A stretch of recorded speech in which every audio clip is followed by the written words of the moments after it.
তো আমরা এখন পার্সেন্টেজটা দেখব। তো পার্সেন্টেজটা কীভাবে তৈরি করব, আমরা নিউ টেক্সট নেই। টেক্সটে এখানে আমরা সাপোজ আমরা এখানে 0 লিখলাম। 0 লিখে আমরা এখানে একটা ইফেক্ট দেখব, সেটা হচ্ছে slide controller, slider, SLIDER slider. এই দেখুন স্লাইডার কন্ট্রোলার একটা চলে আসলো। এটা যদি আমরা এখানে দেই তাহলে এটা দিয়ে আমরা সেটাকে কন্ট্রোল করতে পারবো, কিন্তু এখানে প্রথমে চাপলে কোনো কাজ হবে না। আমরা এখানে 0 করে দেই। দেওয়ার পরে একটু ভালোভাবে খেয়াল করবেন, এটা একটু কমপ্লেক্স মনে হতে পারে, কিন্তু আসলে ওই একই কথা, এত কমপ্লেক্স না। তো আমরা এখানে নিচে যাব, যে এখানে এখন টেক্সট সোর্স আছে, আর এটা হচ্ছে আপনার ইফেক্টটা দিয়েছি আমি স্লাইড কন্ট্রোলার, রাইট।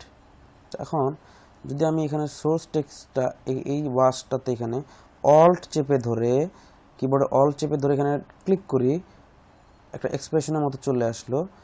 এবং এই যে পিক হুইপ টুলটা আছে, এটা নিয়ে আমরা স্লাইডারে যদি আমি দিয়ে দেই তাহলে কি দাঁড়াবে, যে আমার মনে হয় ক্যাপস লক অন আছে আমার, যাই হোক, তাহলে কি দাঁড়াবে, যে আমরা যদি এখন দেই তাহলে দেখুন আমার নাম্বার বাড়তেছে, দেখছেন। সো আমরা এখন আমরা যদি এই স্লাইডারটাতে বাড়াই, এভাবে নাম্বার বাড়বে। তো যদি আমরা এখন এটাকে এভাবে ধরে, এখানে 0 থাকলো, এখানে আমি যদি নিয়ে এসে আমি যদি এখানে 25 করে দেই তাহলে এটা কি ফ্রেম পড়লো। তা কিন্তু আমি যদি যখন প্লে করব, দেখুন এখানে এই কত ধরনের দশমিক সংখ্যা উঠতেছে, সেটা যাতে না হয় সেজন্য আর একটু কষ্ট করতে হবে। আমরা কন্ট্রোল Z দেই, কি ফ্রেমগুলো চলে গেল। এবার কষ্টটা সেটা হচ্ছে যে এইভাবে, যে আমার এই যে এক্সপ্রেশনটা তৈরি হয়েছে, এটার প্রথমে যাব, প্রথমে যে আমরা প্রিন্থেসিস মানে হচ্ছে, আমরা যদি এখন লিখি, যে এখানে লিখব ইফেক্টের আগে যে math dot MATH, math dot মানে ফুল স্টপ রাউন্ড, আর ছোট হাতের ROUND, রাউন্ড দিয়ে এবার আমরা একটা প্রিন্থেসিস দিব, অর্থাৎ ফার্স্ট ব্র্যাকেট দিব, যে শিফট ধরে 9 চাপলে ফার্স্ট ব্র্যাকেট আসে, এবং সবার লাস্টে আবার আরেকটা ফার্স্ট ব্র্যাকেট দিয়ে এটা আমরা ক্লোজ করে দিব, 0 দিলে ফার্স্ট ব্র্যাকেট ক্লোজ হয়ে গেল। এন্টার চাপলে এখন আমাদের এটা তৈরি হয়ে গেলো। এখন যদি আমরা এটাকে অ্যানিমেট করি তাহলে কিন্তু আর সে এই ডিস্টার্বটা করবে না। জাস্ট ফর সে আমরা এই যে প্রথম থেকে আবার স্লাইডারে গেলাম, যে আমরা ধরেন এখানে তৈরি হলো, ধরলাম আমরা 30% এখানে 30 দিই, 30 এই দেখুন 30 তৈরি হলো। আমরা যদি আমরা প্লে করি, দেখুন এই যে 30 পর্যন্ত আসলো, কিন্তু ওই ডেসিমেল মানে ভগ্নাংশগুলো কিন্তু আর আসেনি। সেটাই হচ্ছে একটা এটা প্র্যাকটিস করবেন। স্লাইড কন্ট্রোলারটা এখন আমরা এই যে টেক্সটটা প্রথম 30টা এখানে এনেছিলাম, এটা হচ্ছে 30%, এটা 20%, এটা 25, এটা 25, যাই হোক। তো এটা সিলেক্ট করলাম। এখন আরেকটা টেক্সট নিলাম। আচ্ছা, পার্সেন্টেজগুলো পড়াতে আসি, আবার তো সংখ্যাগুলো লিখে যাই। এটা 30। আচ্ছা, আবার এখন এটাকে কন্ট্রোল, আচ্ছা এখানে আমি যদি রিনেম দেই, এটাকে টেক্সটটা এটা নাম দিলাম আমরা 30, বোঝার সুবিধার জন্য আর কি।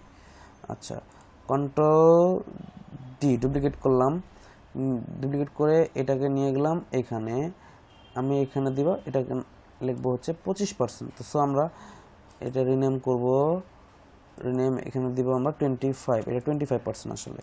সিলেক্ট করে এই স্লাইডারে আমরা এখন এই লেটার সিলেক্ট করে ইউ চাপবো, তাহলে আমরা বুঝতে পারবো কোথায় কি ফ্রেম দেওয়া আছে।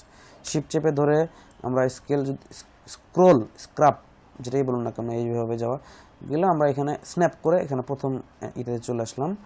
এখানে আমরা 30-এর বদলে আমরা এখানে দিয়ে দিলাম, মানে লাস্ট কি ফ্রেমটাতে চলে আসলাম।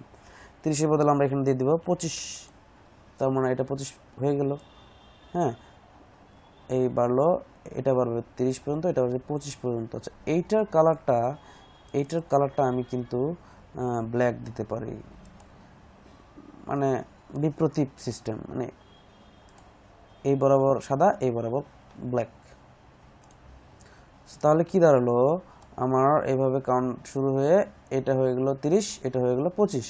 যে ভালো কথা।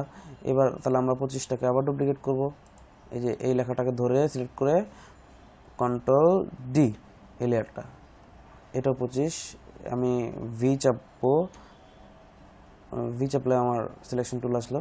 যাই হোক, ডুপ্লিকেট করার পর এটাও এখানে আমি দিয়েছিলাম 22, দেখে ভয় পাওয়ার কারণ নেই, ওটা আসলে 25 পর্যন্তই, এই যে এটা 25%, এইটা ছিল কত 20%। সো আমরা এখন একটা 20% ডিমান্ড করছি, আমরা এই যে এটা কালার দেওয়া আছে, আমরা কন্ট্রোল ডি 30টাকে এটাকে উপরে নিয়ে যাব, এইটা নাম আমরা এখানে এটার যে লাস্ট ফ্রেমটা আছে ইউ চাপ, এটা হচ্ছে এটা, উপরটা হচ্ছে এইটা, আচ্ছা এটা ইউ চাপবো, কি ফ্রেম লাস্ট কোথায় এখানে আছে, আমরা এখানে যাব, শিফট চেপে ধরে আমরা একটু সরালে স্ন্যাপ হয়ে যাবে, এখানে 30 আছে, আমরা এখানে দিব 20 20। সো আমরা হয়ে গেল। তো তাহলে আমরা দেখি কি অ্যানিমেশন করলাম, আমরা দেখলাম যে এইভাবে তৈরি হলো, এই এটা 25, এটা 20, এটা।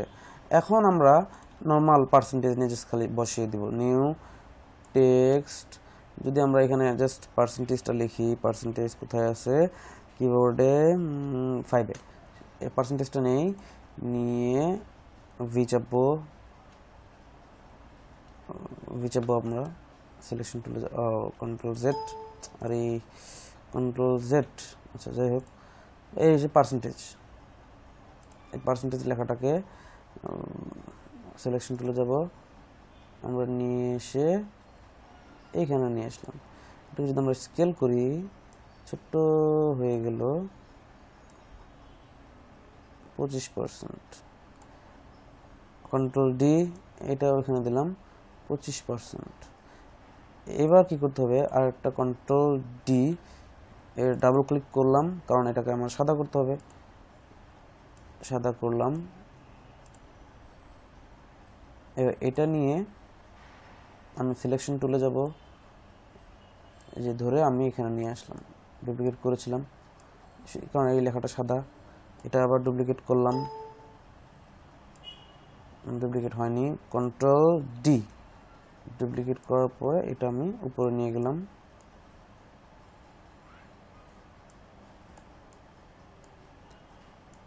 এইভাবে। সো তাহলে আমার আসলে মূল অ্যানিমেশনটা কি দাঁড়ালো, যে এইভাবে এই, এবং সর্বশেষে এইভাবে তৈরি হলো। সো এটা আসলে একটা বেসিক একটা ইনফোগ্রাফিক, এটাকে আপনি আর যত চাবেন আপনারা নিজের নিজের মতো করে কাস্টমাইজ করতে পারবেন। হ্যাঁ, এই যে এইভাবে তৈরি হয়ে গেল, এইভাবে চলে আসলো, এভাবে আপনারা ধীরে ধীরে আরও প্র্যাকটিস করবেন। হুবহু যে এরকম বানাতে হবে তা না, আপনারা ট্রাই করেন নতুন কিছু বানানো যায় কিনা, বা নতুন আইডিয়া বা নতুন অন্যভাবে করা যায় কিনা, নিজেদের জাস্ট খালি এটা আপনার বেসিকগুলো কাজে লাগিয়ে আপনারা নিজের মতো করে তৈরি করার চেষ্টা করবেন আর কি।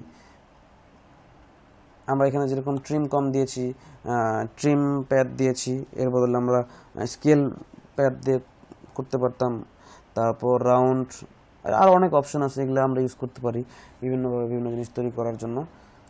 সো এগুলো ভালোভাবে প্র্যাকটিস করবেন মোশন গ্রাফিক্স। Thank you.